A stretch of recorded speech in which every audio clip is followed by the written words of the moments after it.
The 6 to 7 Figure Show, episode 18. Ready? Let's hit it. Broadcasting from the Valley of the Sun outside Phoenix, Arizona. This is the 6 to 7 Figure Show. Tired of working so hard and having no time? Take your six-figure practice and turn it to a thriving seven-figure enterprise.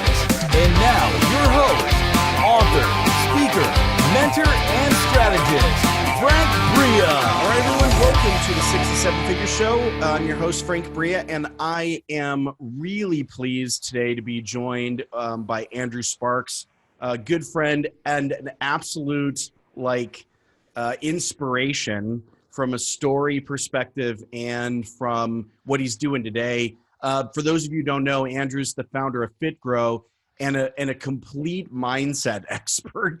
The way he got there, of course, is part of the story, and we'll get into that a little bit today.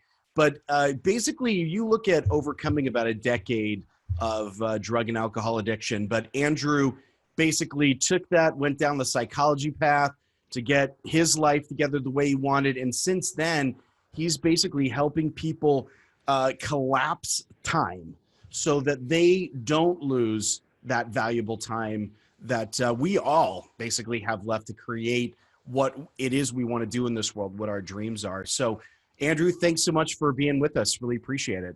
Great to be here with you, Frank. Yeah. So for those people who, talk about FitGro. What is it that you're doing? Who are you working with right now? Yeah, so basically FitGro is a company where we go in and we help gyms, studios, and boot camps, so group fitness facilities, get more members and really scale their businesses. So the first step, obviously, getting the foundation in place to make sure that they can have a consistent and predictable business, and then from there help them scale up to high profit margin per location and then branch out into other locations if they like. Really, I guess, develop the leader behind the business as well, because you know as well as I do, you'll only grow to the level of your identity. So there's a ton of mindset work that goes in to get people to really stretch people to become the best versions of themselves. Yeah, I was going to ask you about that because I think a lot of people, based on your description, which is accurate based on all the things I know about you, about being a mindset expert, that probably people wouldn't have put that together with the business development work you do in the personal fitness space. So talk to us a little bit about why mindset is, why that's your expertise and why you think it's such an important leverage point for the people that you work with. Yeah, so I think, as you mentioned briefly before, I spent a decade of my life more or less addicted to drugs and alcohol in society's terms. It wasn't until one day I woke up more or less in a pool of blood in my own room, and I'd been on a 3 or 4 day bender, and there were holes all through the wall leading into the ensuite of my bathroom. And that experience had me sitting there kind of wondering, how did I get here? What kind of led me to that point? And that was probably 7 years into kind of living that lifestyle. And after I guess from that point, I needed to make some different decisions. And there were kind of plenty of other things along the way that were red flags, but the behavior that I was kind of taking part in was normal. Like the world that I lived in, the things that I was doing, it was normal. It wasn't like people were like, you fucking crazy. Like what I was doing with the people that I was spending time with was pretty normal. Yeah. So from that perspective, obviously getting my own life together and then taking that and really transitioning that into business owners, I went down the psychology path. I tried a ton of stuff that didn't work and didn't help. And I'm not saying it doesn't work for other people, but it just didn't for me. Yeah. But once I found some stuff that worked for me, NLP, hypnotherapy, and a ton of other kind of really strong resources, and then I went and trained in those things. So I'm trained in both of those things in kind of advanced diplomas and masters. And that's what we apply to business owners, and like I said before, if you don't really understand that mindset plays a part in your success, then you'll top out. And I guess we should be topping out as we're growing anyway and pushing up, because that's when we're really pushing on the level of what we believe is possible for us. But for me, I want to expand that for everyone we work with. Yeah. I mean, an amazing journey and story, that, even if folks haven't been through that personally, it sounds like you're pulling out the parallels for people in their own lives and whatever that pushing through or making changes looks like. What are some of the things that you are finding for the clients that you're working with that's holding them back the most from pushing through that journey themselves? What's keeping them stuck? It's a great question. I think initially on the low level, I think people don't understand what it takes to be able to change. And whether it's like, in my industry, if somebody has a gym, let's say they're doing 150 grand a year and they want to get to, or a better example, let's say someone's doing 50 grand a year and they're doing $1,000 a week and, it's kind of working for them, but they're making no money and they're going to have to do that for the rest of their life. There's no scale in it. Right. Then getting them to 100 grand a year is a completely different level of commitment and beyond that, right? 100 grand, 300 grand, 500 grand, 5 million. It's a completely different level of commitment. So I think first of all, people really need to understand that change is hard, and it's hard work. It's hard to break free of the people you've been spending time with, the situations that you find yourself going to when you want to become comfortable. These sorts of things are very difficult. So I think that first of all, it's like breaking somebody and saying, I was literally, on a sales call here a couple of hours ago with someone and, I got to the close, it was a good fit, got to the close and he's like, I'm in but I had to frame it and say, look, this is not going to be easy. Like there's going to be times that are going to be hard. You should, like, if you do this right, you should second guess yourself. You will second guess yourself. You'll wonder if you have what it takes, but at some point you'll pop out the other side and you'll be at a completely different level in revenue and potential in your ability to help your customers and everything else. He did go ahead, but like I just found, in our business, unless I framed that for people would just really sit there and just go, okay, like I'm a silver bullet or a magic pill. And, most people out there watching this are going to understand that there's no secret to success. There's no, like, do the freaking work. That's a secret. And then you get, and it's going to be hard. And like I said, you will second guess yourself. You'll be challenged and you should be challenged. And that's when you grow. So I think that's a big thing. I think the other thing obviously is just self-belief.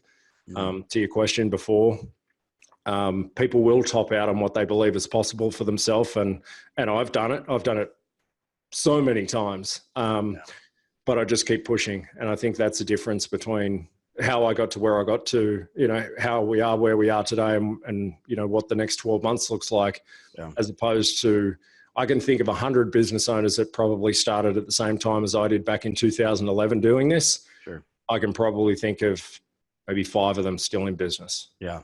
No, there is a lot of that. I mean, just thinking back to I want to kind of hone in on the self-belief thing for a second, because just thinking back to your sort of pivotal moment as you describe it, when you're kind of laying there on the floor and looking at the scene around you, there must have been a moment where you got to a place where you thought, I am more than this, or I can do better than this. Because I do think a lot of people might have, and again, people's journeys are different, so that those pivotal moments look different for people. But I do think that some people get to those sort of break moments and think to themselves, well, this is it.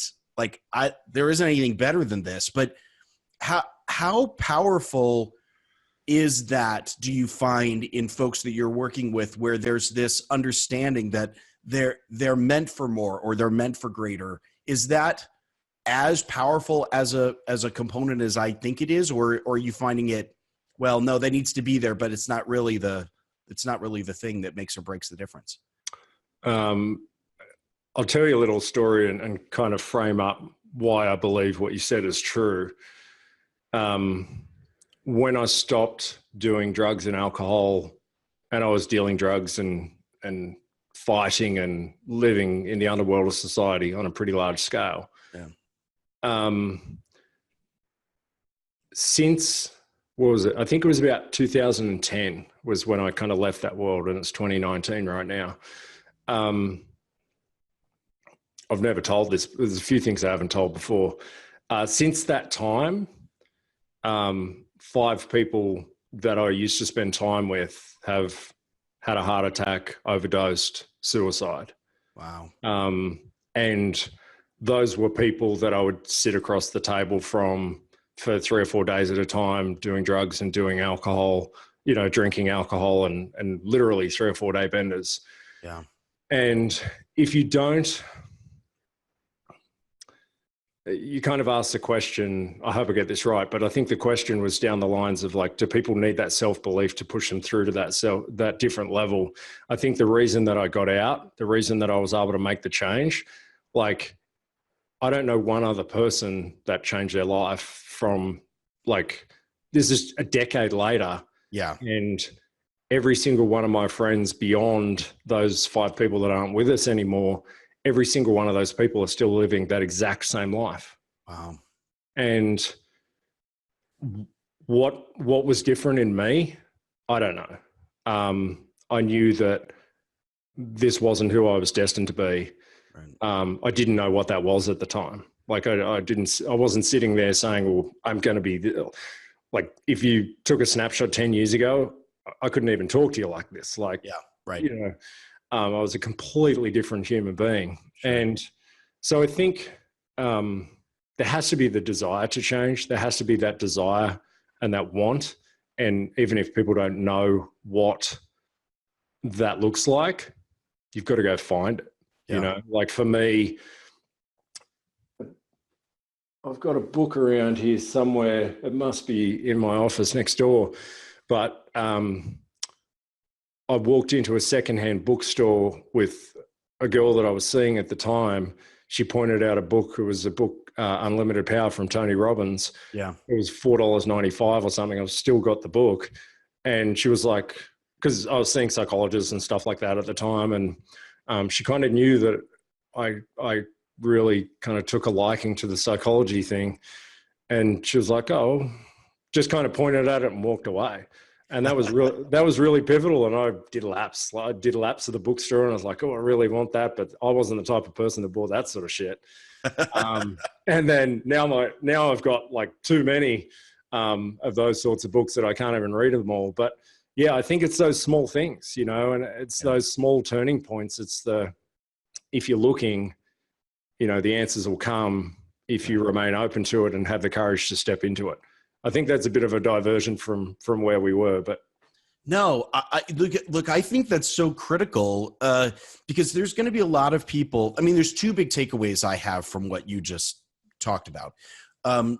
First of all, there are a lot of people who are listening to this right now, and they're likely not at a critical point like you were.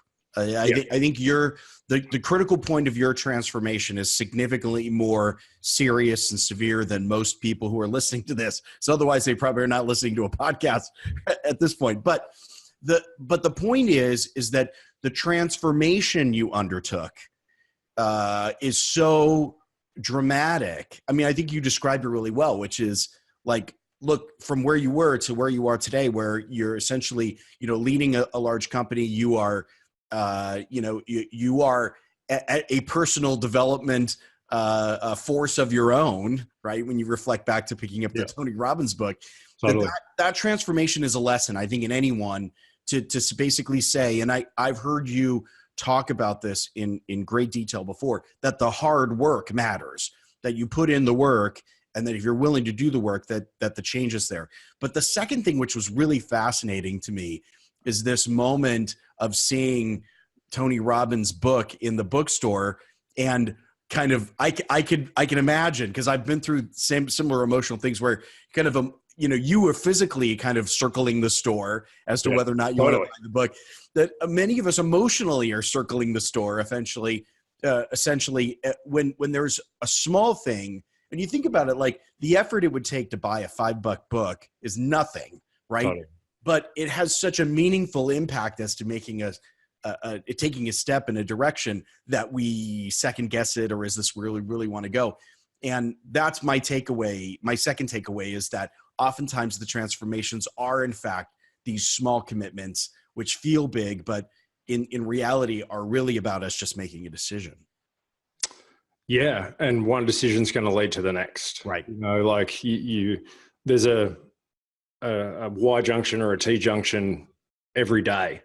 And if you get up in the morning and you get off your ass and you go for a walk, or if you choose not to have the, steak and surf and turf and everything else and choose to have a salad, like every decision leads to the next decision. Right. And obviously you can see this counting back, I can look at the steps that happened counting back, but that was my first, that was the first thing, and because of the life that I was living, I'd watched a few Tony Robbins infomercials on TV because at 3 o'clock, 5 o'clock in the morning. That's what's all at 3 a.m. Yeah, right. And then I went and bought Personal Power, his 30-day. And then I went, to an event, and I went to Patagonia and Chile and went mountaineering for 6 weeks to get away from the world that I was in, because I was deep, and it's not the kind of world that you just walk out of on the business sides of things. So there were all these different things that stemmed from, making it, having the courage to step out. It's having the courage to step out of your own reality of the way that people see you and the way that you see yourself, and step into something that you think is going to make you better. Yeah. And I'm addicted to that now. I've built so much belief that I can be better. And even though I'm not where I want to be, I don't think I'll ever be on some level. And it's that constant pushing to know that, making money's cool. Yeah. Living it like I'm overlooking maybe 100 meters, like a few hundred feet away from a beautiful lake, and all that stuff's cool. But I think the biggest and the best thing is, for me, knowing when I get to the end that I can sit there and say, I lived with as little regret as possible. Yeah. I regret that decade of my life every fucking day, every day. But I use that to fuel me. It doesn't stop me. I would talk to a coach about that, or a psychologist sort of thing, and they would say, well, that's a problem. It's not a problem for me. It drives me to get up in the morning, to go to bed late. And I think people need to find that within themselves. What's that? Everyone's got it. Yeah. And you just got to go find that shit and be true to who you really are. Yeah. And for me now, it's just, I'm trying to step into the best version of who I truly am at my core, strip away all those layers, and it's hard work. And, you've helped me along the way as a part of that process as well, in some work that we've done together. But it's just, the more layers you strip away, the more you get back to the best version of yourself. It's like we're all in this, it's like there's a starting line, and we all start at zero, and then, we're going along this running track, and at some point, the track's going to end for us, but we're all in this parallel race, you're here and I'm here, and, you might be a bit further ahead, and it's like we're all racing, in my opinion, to be the best version of it. Well, people make this choice, right? But in the world that I live in, the people that I spend time with, we're all racing to be the best version of ourselves. Yeah. Yeah. That I agree with you. And the only way to lose that race is to just stop and get off the track. Totally. Yeah. Well, so we went down this road initially because the question I asked was, where does mindset play a role in how you're working with business owners? I think that's super clear now that as you're working with them, this is the stuff that you embed in them in order to get progress. But I want to turn our attention really quickly to more of the tactical elements of it. So can you walk us through the kinds of engagements that you run? How do you typically engage with the business owner? What does that look like? And how does that get the gym owner or the personal fitness owner the results they're looking for? Yeah. Do you want funnel all the way through, or just product delivery? No, let's just talk about, just the delivery piece. Cool. So, so we have basically we've got 2 tiers. We've got a 16-week initial, and then we have a 12-month. And the first tier really is designed to help people get certainty in revenue, consistency in revenue, and, you know, really just understand how business works. So what we're doing in essence is taking either, you know, fitness professionals like a personal trainer who already has a business. We generally start working with people at around a couple of $100,000. They've got to be moving. They've got to understand kind of how business works. That's where we can really come in and make the biggest impact.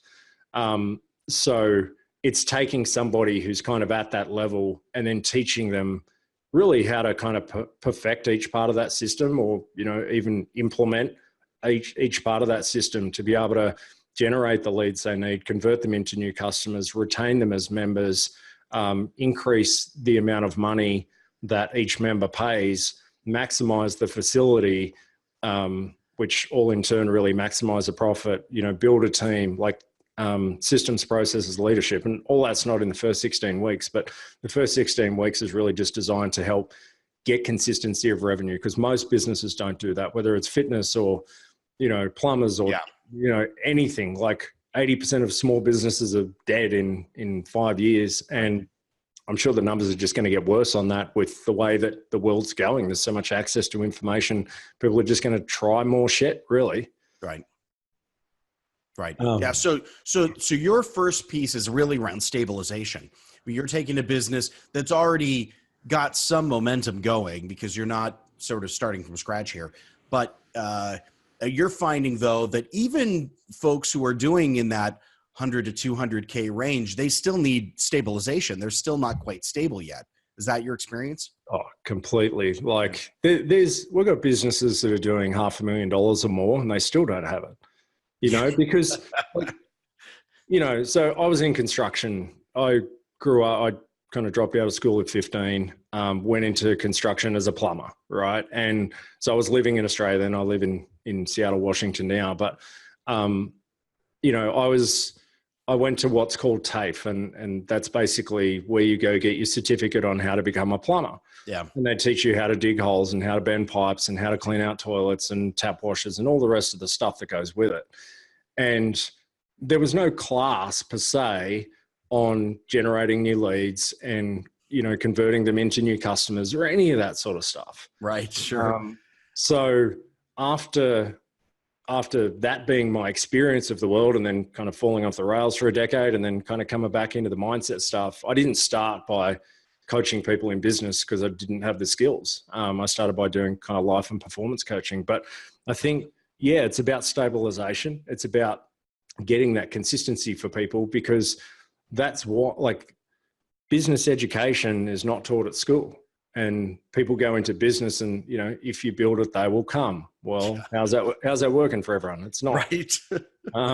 So yeah, people need to learn these skills, and it's not their fault. It's not their fault that no one taught them. It's not I think it's partially, I think it's extremely important in my journey that I've been ignorant enough to be able to, that's how I got to where I am. Yeah. If I had to think about all the shit that I've been through to be able to get to where I am, and every entrepreneur could tell this story if they're doing 7 figures, or even less than that. But, you know, I just feel like there's so much that needs to be learned. Sometimes ignorance is bliss, you know? Yeah. But once people learn those skills and develop those skills, anyone can have a successful business. Well, it's creating the curiosity. I mean, you have the curiosity to dig in now and find this stuff out, where if someone came in with maybe a little less of a painful experience or less of a painful journey, they might think, well, I've got this figured out, or asking or digging in is a sign of weakness, and I'm just not interested in doing that.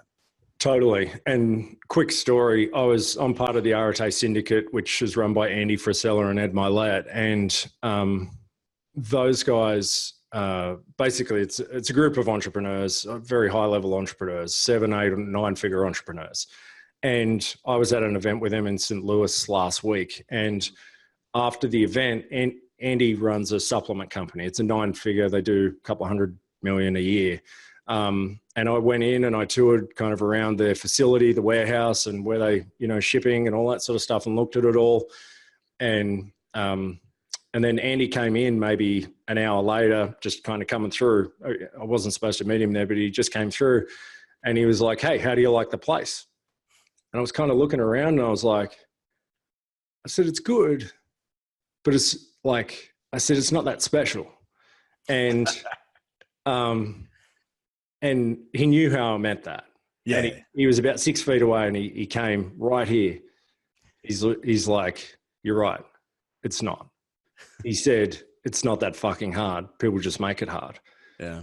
And he's like, he stands on, he talks on stage a lot. And he said, people ask me questions from stage and I tell them the answer. And and then they kind of look at me like, "Yeah, but what's the truth?" Like, it's like, "I just fucking told you, like, this is the truth."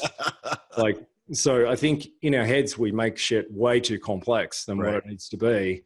And I think we're all guilty of that. And I've just noticed over the past, couple of weeks for me, just since that conversation, it's occupied my head.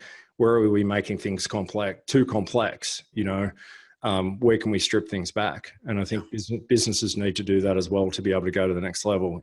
Like, as humans, we want to, especially if you're having problems, you think, we've got to do more. Often you don't. Often it's the opposite of that. Simplify to grow, basically, is the... Yeah, which is what you're great at, obviously, right? But I think there's a lot to learn from that, for sure. Sure, absolutely. So one last question then about the program that you run. What are some of the things that you've done in the program to build in for growth? So I think a lot of people who are in similar spaces find that they're not able to handle more than a couple of clients because of the intensity of helping people through the actual stages of marketing growth. What are some of the things that you've done or built in that allows you to help as many clients as you do? Yeah, I think obviously it's having great people that can come and service. So we run a group model where we do have some one-on-one attention for the people that need it, but then it's just building in ways that you can scale. And if you think about it, like in a fitness class, if you're training one-on-one with a trainer, you're going to go to a certain level. If you're training with 10 people and everyone's there sweating together, you're going to up your game and you're going to sweat a bit harder. And you look at the person next to you and go, "Hey, if that guy's doing that, then I can go harder than him." So it really is putting people in that environment where they can be under pressure. They can look at other people that are doing well and say, well, if that person can do it, I can do it. Yeah. And I think that group delivery model allows us to turn the screws on people and create more pressure and say, "Come on, let's go." Like, this is where this person started. They're now here. The only reason they got to here is through more exertion or kind of simplifying things to create more efficiencies in what they're doing. So I think that it's having great people to come in to be able to deliver that as well. The people that work directly with our clients have either been members or they've been involved in the entire building of the program, the content and everything that we have. So you can't just have average people. It's not just getting on a call and talking average. They've got to be experts in what they do. And you can't do, me as a business owner, I can't do that.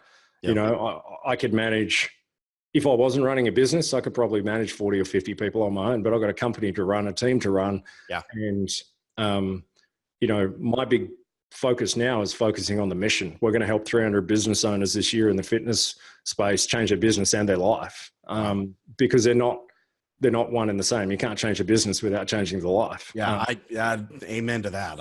I am a fan of that perspective. Yeah. But, Andrew, what's interesting is you bring up the group format. And I think, I agree with you 100%. This is one thing that I think a lot of people get confused about or have misconceptions about. They think that the higher up you go, because you're dealing with folks that have already, passed, they're into the mid six figures in terms of where they are.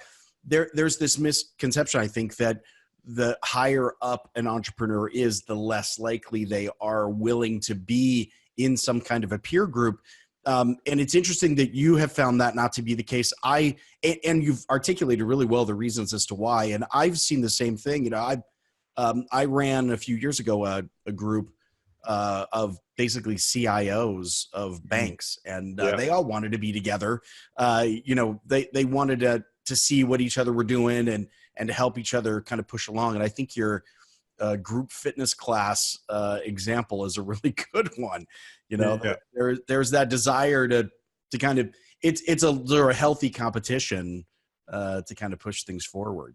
Yeah, some people step into that, and some people don't like that. Some people just want to go and hide on their own. And I think what we have is, we do have a few multiple 7-figure business owners now who are kind of topping out, and what they really need is not what we're providing at the moment. They need expert attention on optimizing X area, customer serve, whatever. Like they need one-on-one attention. And at the moment we don't provide that. So unfortunately you kind of grow people to a point that they no longer need you. Yeah. And you have to say, like, even though we develop pretty close relationships with our members because of some of the shit that we have to go through together. Sure. To grow them into who they need to be. But at some point it is time for them to get off and kind of go and do other things. But I think if you build a good peer group and a good setup and a good structure like that, out there are other groups. It's almost like I bring them up to the level where I'm at and then go, come into my group, and it's kind of hard because you're the expert at the top, but at the same time, if you've done your job properly, you've grown them into the leader that they need to be. Yeah. Now they're on your level, and that's a good thing for you. So. Yeah. Well, and it means what you do well, and you do what you do well, and you don't try to do something that you're not. I mean, this I do think is a mistake that a lot of entrepreneurs make is rather than focusing on what they do well and understanding that and getting it down so that it's a perfect process that they can run over and over again, they feel like they need to be all things to all people because otherwise they're leaving money on the table, this concept. And I just find that to be not true, generally speaking, is that, it's much better to find a process, to execute the process in excellence, to own the excellence of that process and to just do it really, really, really well over and over again. Yeah. Absolutely. Well, hey, thanks so much. We're out of time, unfortunately, but I want to thank you so much for being with us. Those folks who have been listening and are interested in what you're doing, whether they're in your space or just interested more in some of the mindset work you're doing, how can they connect with you? Where are some places that people can go to find out more about you? For sure. So if people are interested in the company FitGro, you can go to fitgro.com. That's FITGRO without a W.com. If you want to connect with me personally, you can connect on Instagram, the Andrew Sparks, THE Andrew Sparks. And I'd love you guys, if you've listened to this and you've taken something from it or you got questions, feel free to DM me and I'll get back to you for sure. And I appreciate you having me on, and it's good to be able to share this stuff with people that are either at the same level or maybe they're on their way to kind of where we are. And it's great. Well, we really appreciate it because I know your journey is an inspirational one, and it's one chock full of lessons, I think, for everybody to get out of it. And as I said before, like everyone's got a different path and how they're moving through things, but there are a lot of parallels. And I think the fact that you're talking about those parallels and turning those into lessons, and that you've done something with that, which now is impacting thousands and thousands of people, maybe even more, tens of thousands of people, is just phenomenal. So thanks for that. I really appreciate it. Absolutely. All right, everyone. Thanks again for being with us. The 6 to 7 Figure Show. Really glad that you spent your time with us, and grateful for that. And we will see you next time.